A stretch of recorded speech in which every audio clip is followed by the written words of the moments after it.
Assalamualaikum warahmatullahi wabarakatuh. Jumpa lagi di video saya. Gimana kalian semuanya, kabarnya baik? Mudah-mudahan dalam keadaan baik, sehat walafiat. Amin ya Allah ya rabbal alamin. Oke guys ya. Jadi hari ini gimana, saya juga udah seperti biasa udah pulang kerja, menunjukkan waktu setengah 3 ya, siang hari di Arab Saudi. Jadi alhamdulillah ya, hari ini kita sudah selesai shift pagi dan sekarang kita istirahat dan kita lanjut lagi nanti shift malam untuk kerja lagi sampai pagi. Oke guys ya, jadi sekarang kita mau bahas lagi masih seputaran di kerja di kopi ya, TKI Arab Saudi. Dan kali ini gimana sih katanya bang kerjaan di Arab Saudi sebagai barista, dan gimana sih sebagai waiter, pekerjaan apa aja sih yang dikerjakan di sini di Arab Saudi, dan seperti apa sih kalau menyikapi orang Arab baik itu mau jadi waiter ataupun mau jadi barista. Oke, simak terus video ini sampai selesai. Oke ya, yang pertama kita bahas dulu dari barista. Mungkin kalian tidak asing lagi yang namanya barista itu pasti kalau, tapi di sini saya bukan untuk mau menjelaskan ya apa itu barista dan apa itu waiter, tapi ini saya di sini mau menjelaskan pengalaman saya di sini gitu, kerja sebagai waiter dan menghadapi sebagai barista juga. Ini bukan penjelasan dari barista ataupun waiter ya. Oke, yang pertama kita barista ya, di barista. Mungkin kalian gak asing lagi ya kalau denger barista itu ya. Barista itu pasti yang kepala utama yang menciptakan dan meracik racikan kopi itu, baik itu cappuccino, latte ataupun pahit ataupun dan yang lainnya. Itulah barista. Tapi yang di sini guys ya, kita bahas yang di sini yang kerja di Arab Saudi ya. Ini yang faktanya. Pertama di sini kita meracik udah pasti ya, yang utama meracik, menyajikan sesuai standar kopi yang diberlakukan. Tapi biasanya meskipun kita membuat kopi itu dengan standar kopi ya yang di sini, tapi banyak pelanggan yang memintanya itu kadang ada yang beginilah, kadang ada yang sedang lah, karena ada yang rendah juga seperti itu. Jadi macam-macam itu setiap orderan itu dari setiap pelanggan. Dan apa aja sih katanya kalau di sini tugasnya barista ya? Pertama yaitu menyajikan kopi. Terkadang di sini juga kita menerima orderan ya secara langsung kepada pelanggan, dan kadang juga waiter yang mengambilnya gitu. Tapi rata-rata kalau orangnya pengen langsung itu biasanya langsung datang ke bar, pesan ke barista. Biasanya kalau di sini ya guys. Dan selain dari bikin kopi, terus di sini bikin teh juga dan bikin yang lainnya juga. Dan mungkin dari segi lain ya dari kebersihan mungkin udah pastilah ya, dari kebersihan tempat ataupun alat-alat yang lainnya gitu. Termasuk di sini juga kita yang bikin kopi barista bukan sekedar menyajikan juga ya, tapi dia juga membersihkan semua peralatan dan yang ada di bar, termasuk lantainya juga dan termasuk yang lainnya juga ya. Itu udah pasti kebersihan itu nomor satu ya. Dan di sini juga ya, bukan hanya menyajikan, kita sebagai barista di sini bukan hanya menyajikan, tapi biasanya orang-orang yang kesini macam-macam. Ada yang pengen dari seninya itu, yang artnya itu ya, bukan dari penyajian tapi dari seninya juga yang diminta. Ada yang seninya, dan atau yang nomor satu udah pasti rasanya itu ya, gapel. Makanya pentingnya pengetahuan dari skill barista itu ya di situ, untuk memaksimalkan rasanya itu guys ya.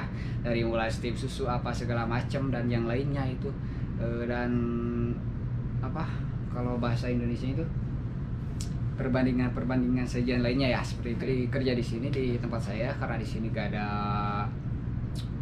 kasir, jadi kadang barista juga di sini bisa jadi kasir.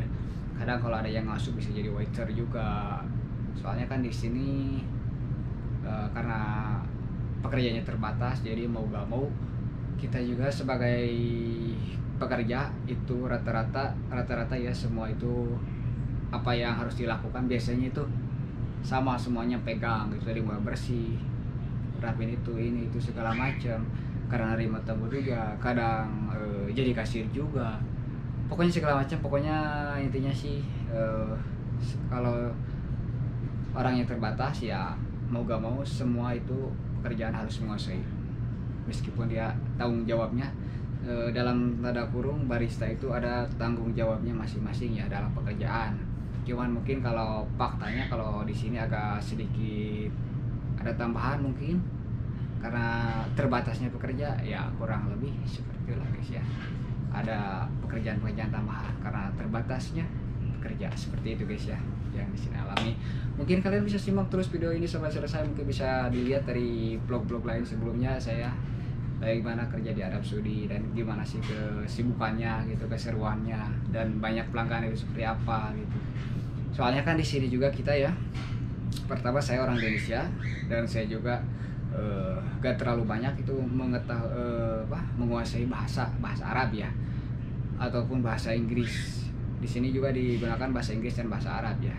Nah, pelanggan juga banyak yang minta ini, minta itu untuk menggunakan bahasa Arab dan bahasa Inggris. Tapi meskipun kita gak terlalu banyak, tapi untuk masalah pesanan, orderan seperti itu untuk penyajian kopi, insya Allah lah kita bisa menghadapinya.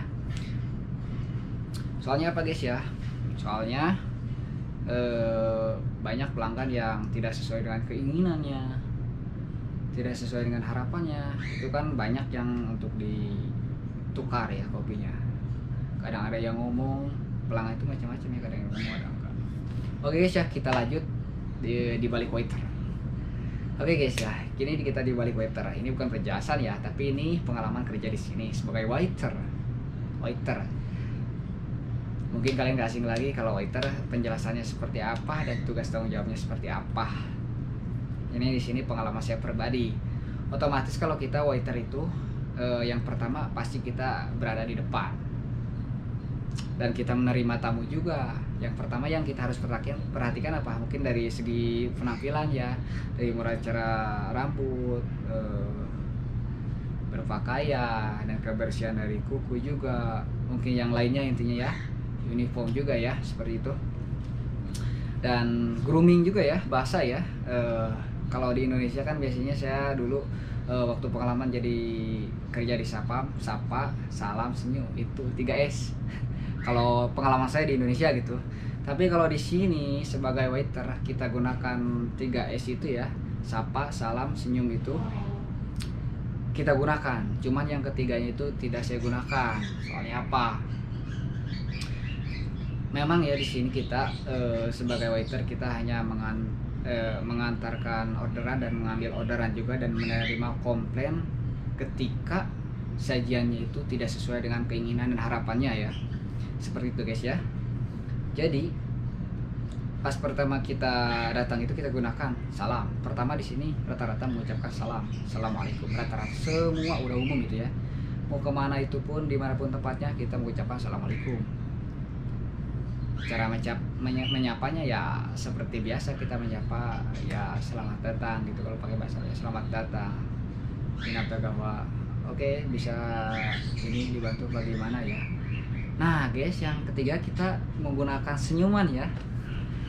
Kalau di sini itu kalau senyuman itu ya, saya juga sangat, kata bos saya dan kata senior saya gitu, katanya kalau ada tamu orang sini, apalagi remaja-remaja ya, kita itu jangan utamakan dengan senyuman ya. Itu di sini sangat salah banget guys ya. Karena apa? Karena mungkin di sini budayanya beda dan negaranya pun juga beda.